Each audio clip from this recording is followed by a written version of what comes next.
For us to be effective at working with people, we need to know how to reprimand and how to praise.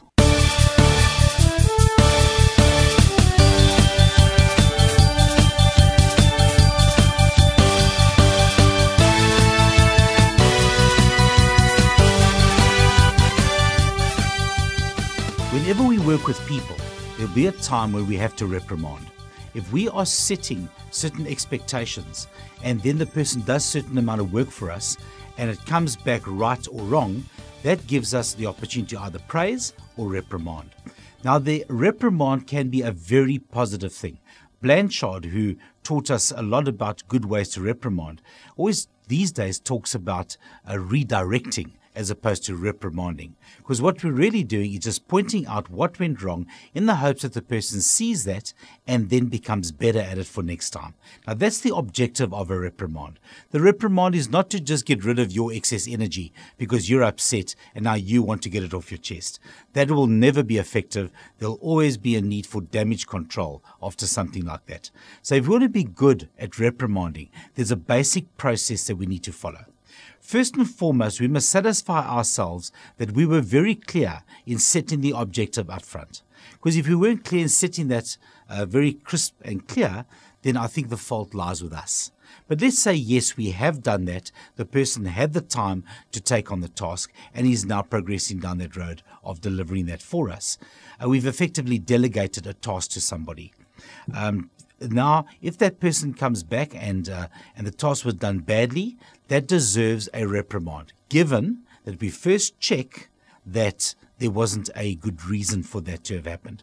But given that that isn't the case, that all things being equal, the person has not delivered, that a reprimand is due. How we actually do that is key. There's a 4-point process to reprimand. First and foremost, we must be immediate. Don't leave it and keep a little note of it for later. Deal with it there and then. Secondly, and the most important part of reprimand, is to be specific.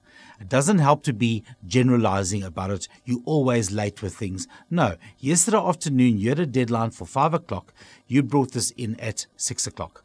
Therefore, you have missed the deadline. You must be specific. The third element is to talk about how you actually feel. This is where you actually say to the person, it makes me feel like I can't rely on you. Not you are unreliable. That would be negative. But we say it makes me feel that you would be unreliable. So the third element is saying how you feel. And you end off with a praise by saying something along the lines of, you've always been on time before. We've never had this problem before. So I really want you to get back to your old way of behaving. And if you follow that 4-point process, then you are being very effective in your reprimand or your redirection, as Blanchard now calls it. The key element to remember here is if you follow this process, people will think about their own behavior. If you don't follow this process, they're going to think about your behavior because you're the one ranting and raving and so forth. Simple process, make it a habit, stick it up on a board in front of your desk that you can look at it daily, and you'll become very effective at changing people's behavior to the positive. Now, of course, when a person comes back and has done the job very well, that's deserving of a praise. Now, we've got to be very careful with praises. I ask this question very often to large groups, and I'll say that you'll notice somebody's attitude has changed very positively in the last 2 months. They always seem to be happy, they've got a skip in their step. Is it okay to say to them, gee, I see a great change in attitude. You're really doing very well lately. Keep up the good work. Unanimously, people say that's a great thing. Well, actually, it's not. Because the 4-point plan of following a praise is exactly the same as a reprimand. We must be immediate, we must be specific, we must say how we feel, and lastly, of course, end with encouragement. But now, if you're not specific on a praise, you can dig a hole for yourself. Imagine in the morning, you tell John, I really like your attitude lately. The last couple of months, I've seen a big change. Keep it up, it's fantastic. 4 o'clock that afternoon, you get a phone call from one of his customers. And the customer says, I'm sorry to phone you now. John let me down today for the second time in a row. He promised me a proposal last Friday afternoon. I hassled him again on Monday. He promised it then, and he promised faithfully I would have it by 4 o'clock today, and I don't. I've now found it necessary to escalate the matter to you. So I pull John aside. Now I follow the process. I must be immediate. So I'm there and then. The second thing I must do is be specific. So now I say to John, I'll explain this scenario as I've just heard it. His retort to me is, I'm sick of that customer. I don't know who he thinks he is. He thinks he can just demand this and demand that and have everything when you want to. And I said, well, that's not quite the way we work here. I really expect you to stick to what you say you're going to do. And if you said it was last Friday, well, I tried. So, yeah, but you set an expectation and you never delivered against that. So now what happens is I'm busy in a reprimand, following the process. I'm getting a bit of resistance. He turns around and says to me, this is a funny place. He says, this morning you're praising me and telling me about how great my attitude is. And now this. No, I don't know. I think you don't like working with young people. I think that's your problem.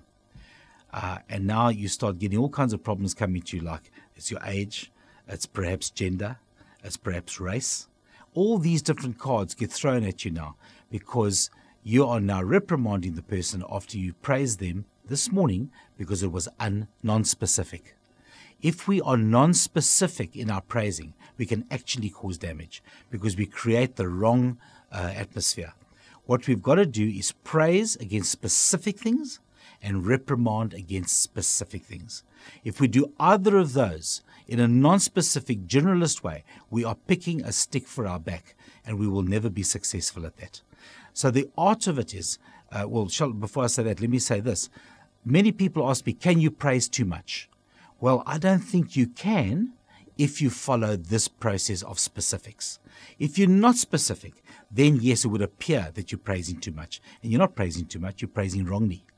So what Blanchard teaches us, and I love his simple teachings in this space, is he says, catch people doing something right.